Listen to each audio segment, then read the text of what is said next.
ওমানে নিষিদ্ধ তামাক পণ্য পাচারের অভিযোগে আমাদের বাংলাদেশি একজন প্রবাসী ভাইকে গ্রেপ্তার করেছে ওমানের পুলিশ। ওমানের মাস্কেট গভর্নরেটে পুলিশ এক বাংলাদেশি প্রবাসীকে গ্রেপ্তার করেছে।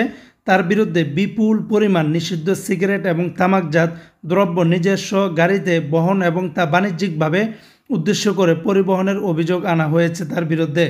স্থানীয় পুলিশের সূত্রে জানা যায়, গোপন সংবাদের ভিত্তিতে অভিযান চালিয়ে ওই ব্যক্তিকে আটক করা হয়েছে।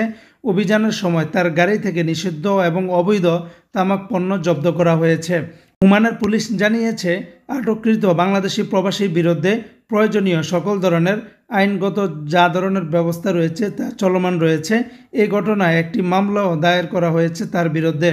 মাস্কেট পুলিশ বিভাগ জানিয়েছে, দেশে অবৈধ পণ্যের ব্যবসা এবং পরিবহনের বিরুদ্ধে জিরো টলারেন্স নীতিতে কাজ করছেন তারা। এই ধরনের অপরাধ দমনে নিয়মিত অভিযান পরিচালনা করা হচ্ছে। ওমান সরকার ও আইন শৃঙ্খলা রক্ষাকারী বাহিনীর পক্ষ থেকে নাগরিক এবং প্রবাসীদের প্রতি আহ্বান জানানো হয়েছে, তাই সবাই যেন দেশটির প্রচলিত আইন মেনে চলেন এবং যে কোনো ধরনের অবৈধ কর্মকাণ্ডে জড়িত না হন।